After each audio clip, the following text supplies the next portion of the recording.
Hello students, this is Priyanka and welcome to my channel Live to Learn.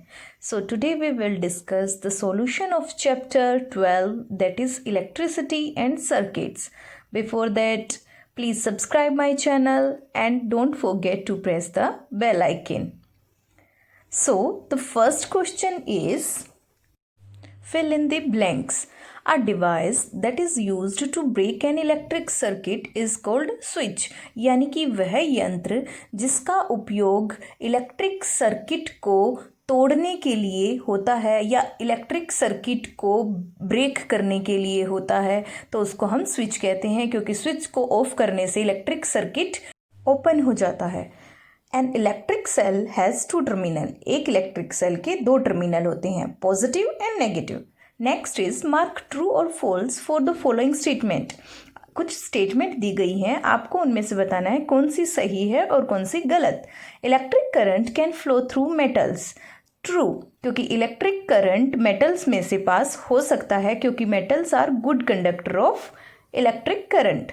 B, instead of metal wires a jute string can be use to make a circuit. तो false, क्योंकि metal wire की जगह किसी भी jute के धागे को लेकर हम कोई सर्किट नहीं बना सकते, क्योंकि जूट इंसुलेटर होता है, उसके थ्रू करंट पास नहीं होगा. So this statement is false. C, electric current can pass through a sheet of thermocol. So it is false, because thermocol भी इंसुलेटर होता है और उसके थ्रू इलेक्ट्रिक करंट पास नहीं हो सकता. Next question is, explain why the bulb would not glow in the arrangement shown in figure 12.13. तो यहाँ पर एक फिगर दी गई है, तो इसमें आपको बताना है कि इस अरेंजमेंट में बल्ब क्यों नहीं ग्लो कर रहा या क्यों नहीं जल रहा. सो आंसर है, क्योंकि जो बल्ब है उसका एक टर्मिनल स्क्रू ड्राइवर के एक प्लास्टिक एंड से कनेक्टेड है, और जो प्लास्टिक होता है वो इंसुलेटर होता है, तो वो अपने अंदर से इलेक्ट्रिक करंट को पास नहीं होने देगा. तो जब इलेक्ट्रिक करंट सर्किट में पास नहीं होगा तो बल्ब तक इलेक्ट्रिक करंट नहीं पहुंचेगा, और इसी वजह से बल्ब जो है वो ग्लो नहीं करेगा. Next question is, complete the diagram shown in figure 12.14 to indicate where the free ends of the two wires should be joined to make the bulb glow. नीचे एक फिगर दी गई है, इसमें आपको बताना है कि जो ग्रीन कलर की वायर फ्री है उसको कहाँ पर अटैच करे बल्ब में, ताकि जो बल्ब है वो ग्लो करने लग जाए. सो आंसर इज, अगर हम फ्री एंड को बल्ब के दूसरे टर्मिनल से ज्वाइन करेंगे और कनेक्शन इस तरह का होगा जैसा आपको पिक्चर में दिख रहा है, तो जो बल्ब है वो ग्लो करना स्टार्ट कर देगा, क्योंकि जो सर्किट है वो कंप्लीट है. पॉजिटिव टर्मिनल से एक वायर कनेक्ट है और एक वायर नेगेटिव टर्मिनल से कनेक्ट है, और जब सर्किट क्लोज हो रहा है, कंप्लीट हो रहा है, तो जो बल्ब है वो ग्लो कर रहा है. Next question is, what is the purpose of using an electric switch? Name some electrical gadgets that have switch built into them. तो आपको बताना है कि जो इलेक्ट्रिक स्विच है उसका क्या यूज़ होता है, और ऐसे कौन से गैजेट या उपकरण हैं जिनमें अपना खुद का एक स्विच होता है. तो जो इलेक्ट्रिक स्विच है उसकी वजह से हम इलेक्ट्रिक सर्किट को ओपन और क्लोज कर सकते हैं, यानी कि ब्रेक कर सकते हैं या उसको क्लोज कर सकते हैं.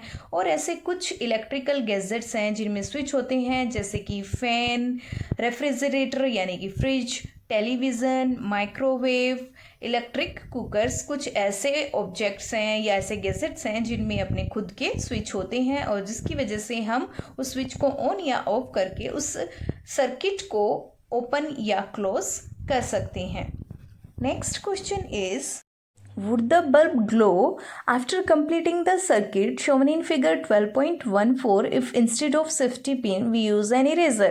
तो यहाँ आपको पिक्चर में दिखाया गया है कि एक सेफ्टी पिन यूज़ की गई है स्विच के तौर पे.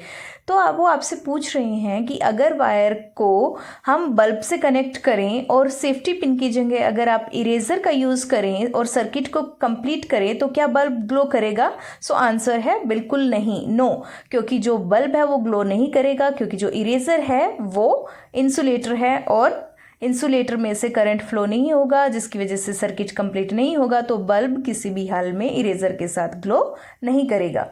Next question is would the bulb glow in the circuit shown in figure 12.15। तो यहाँ पर एक पिक्चर दी गई है, तो क्या इसमें इस पिक्चर में जो कनेक्शन है टर्मिनल के वायर के साथ, क्या उनकी थ्रू जो बल्ब है वो ग्लो करेगा? सो बल्ब ग्लो नहीं करेगा क्योंकि दोनों वायर एक ही टर्मिनल से कनेक्टेड हैं और सर्किट इनकम्प्लीट है, क्योंकि सर्किट कंप्लीट करने के लिए दोनों वायर्स को बल्ब के अलग अलग टर्मिनल से ज्वाइन करना पड़ेगा, तभी बल्ब ग्लो करेगा। तो इस केस में बल्ब ग्लो नहीं कर सकता। Next question is using the conduction tester on an object, it was found that the bulb begins to glow. Is that object a conductor or an insulator? Explain. तो एक conduction tester का use करके किसी object को touch करके यह देखा गया कि जो बल्ब है टेस्टर का वो जल रहा है। तो क्या वह ऑब्जेक्ट कंडक्टर है या इंसुलेटर है? तो जो ऑब्जेक्ट है वो बिल्कुल कंडक्टर है, क्योंकि जो सर्किट है वो कंप्लीट है और उस सर्किट में से करंट फ्लो हो रहा है जिसकी वजह से बल्ब जल रहा है। और अगर ऑब्जेक्ट इंसुलेटर होता तो जो टेस्टर का बल्ब है वो ग्लो नहीं करता, क्योंकि जो करंट है वो इंसुलेटर में से पास नहीं होता। Next question is why should an electrician use rubber gloves while repairing an electric switch at your home? Explain. तो एक इलेक्ट्रीशियन रबर के दस्ताने क्यों पहनता है जब वो इलेक्ट्रिक स्विच की रिपेयरिंग कर रहा होता है?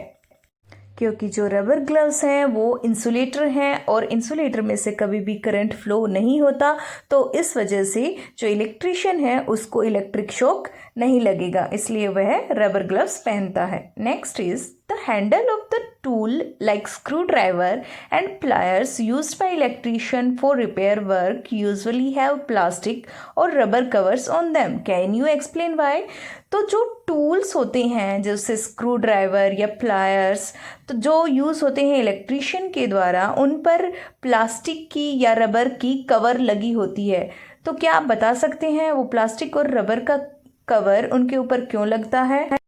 क्योंकि जो प्लास्टिक है या रबर है वो इंसुलेटर है और इंसुलेटर में से कभी भी करंट फ्लो नहीं होता। तो जब इलेक्ट्रीशियन इलेक्ट्रिसिटी का काम कर रहा होगा और उसका जो स्क्रू ड्राइवर है उसका हैंडल रबर का या प्लास्टिक का होगा, तो उसमें से करंट फ्लो नहीं होगा, जिसकी वजह से जो इलेक्ट्रीशियन है उसको कभी भी इलेक्ट्रिक शॉक नहीं लगेगा। इसलिए जो स्क्रू ड्राइवर है उनके हैंडल पर रबर या प्लास्टिक कवर होता है। Okay students, hope you understood the solution of this chapter. So please like, share and comment on the video, subscribe the channel and don't forget to press the bell icon. Thank you.